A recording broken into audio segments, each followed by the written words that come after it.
agradecer infinitamente a presença de todos vocês. A presença de todos vocês nos deixa muito animados no início, né, das nossas atividades. Então, bem, antes de mais nada, eu gostaria só de apresentar o nosso laboratório. Essa é uma atividade do Laboratório de Teoria Social, Filosofia e Psicanálise, vulgo LATESFIP, né, que é um laboratório de pesquisas entre o Departamento de Filosofia e o Instituto de Psicologia daqui da Universidade de São Paulo, que congrega, então, mestrandos, doutorandos, pós-docs e professores dos dois departamentos, e é coordenado por mim, pelo professor Christian Dunker e professor Nelson Silva Júnior. Bem, nós vamos desenvolver nesse semestre uma pesquisa intitulada Modelos Socioeconômicos como Modelos de Gestão do Sofrimento Psíquico. Né? Ou seja, trata-se, então, em última instância, de compreender como a modificação na estrutura de classificações das nossas patologias mentais e daquilo que é elemento de intervenção para o sofrimento psíquico, né, para o tratamento do sofrimento psíquico, responde a um sistema de influências nos quais nós encontramos sistemas de valores que vêm de campos ligados à cultura, ligados à política, ligados à estética e ligados à racionalidade econômica. Né? Então nós gostaríamos de nos perguntar, em última instância, em até que ponto a racionalidade econômica hegemônica dos anos 70 para cá, certo, não influenciou na maneira com que nós organizamos nossos quadros de categorias clínicas, certo, principalmente a partir das modificações fundamentais ocorridas no final dos anos 70, com o advento do DSM-3. Talvez não seja um mero acaso que exatamente nesse momento que o modelo de racionalização social, certo, no interior das sociedades ocidentais muda-se paulatinamente para aquilo que nós entendemos por neoliberalismo. Certo? Então, nós, aceitando, de uma certa forma, uma perspectiva que nós poderíamos utilizar, tal como ela é descrita no interior das teorias do conhecimento, como um certo nominalismo dinâmico.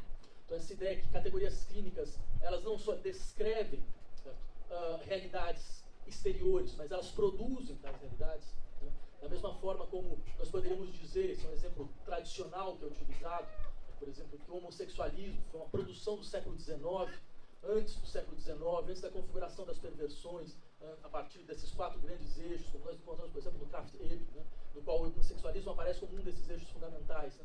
Antes dessa configuração, não seria possível falar em homossexualismo. Nós poderíamos falar em comportamento.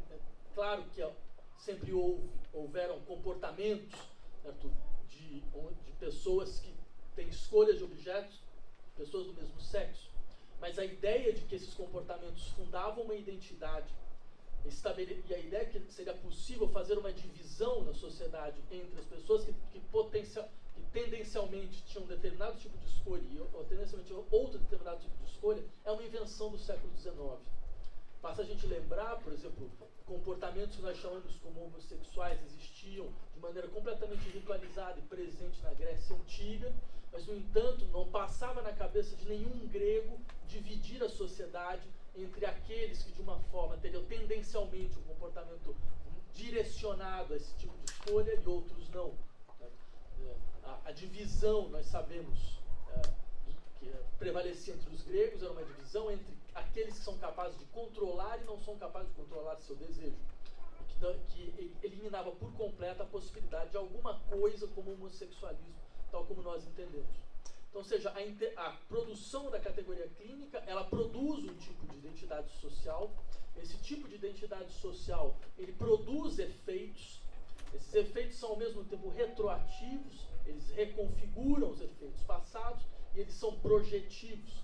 Certo? Eles abrem novos campos possíveis. Certo? Nesse sentido, nossa questão fundamental é se essas modificações decisivas nos quadros das categorias clínicas, a partir dos anos 70, como o fim das neuroses, o advento da depressão como categoria, dos transtornos depressivos como um conjunto de categorias fundamentais, a reconstituição do quadro da psicose a partir da centralidade da esquizofrenia, certo? Todos esses casos são, de uma certa maneira, também produções de identidades sociais a partir dos modos de sofrer, que também produz certos efeitos, internalizam modelos de racionalidade social, internalizam modelos que por sua vez, são de uma maneira ou de outra, legatários, são tributários de um sistema de influência influências no interior do qual o modelo psicológico próprio, a racionalidade econômica que nós hoje entendemos como hegemônica, né, tem um lugar privilegiado. Né? E aí, só terminando, para que a gente possa ter um pouco mais de tempo para debate e discussão, é sempre bom lembrar, um modelo socioeconômico não é simplesmente uma descrição sobre sistemas de trocas econômicas. É uma forma de vida. Porque ela impõe um determinado modo de agir, um modo de conduzir, um modo de julgar e de avaliar. Certo? Não se, da mesma maneira como não se trabalha da mesma forma dentro e fora do capitalismo, não se deseja da mesma forma dentro e fora do capitalismo, não se fala da mesma forma dentro e fora do capitalismo.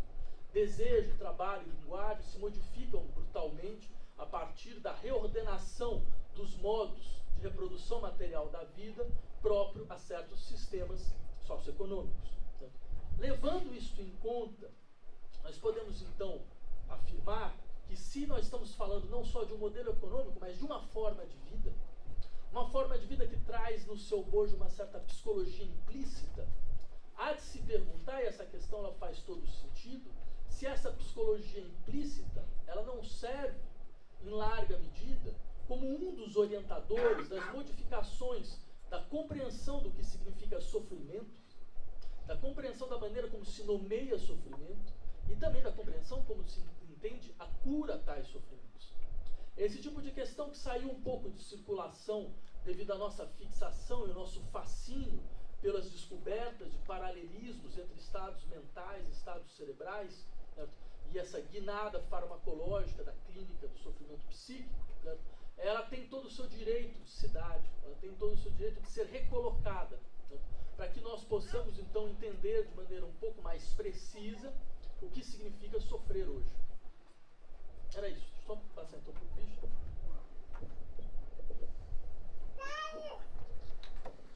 Queria fazer um rápido convite. E na próxima quinta-feira, no Instituto de Psicologia da USP, no auditório Carolina Bori, nós estamos convocando um ato dos psicanalistas pela democracia. Um ato tanto quanto raro, né? Muito incomum, sim, que os psicanalistas se organizem, ainda mais com a diversidade que a gente encontrou, né? Então, freudianos, kleinianos, lacanianos, gente que raramente se junta para winnicottianos, se junta para fazer nada. Realmente a democracia se mostrou um significante eficaz, né? Desde antes até do próprio ato. Então, dia 7 é às 11h30, a partir das 11h30 até às 2h. Eu convido vocês, a público aberto, gratuito, para a gente discutir o que significa democracia a partir da psicanálise, né? Nesse momento.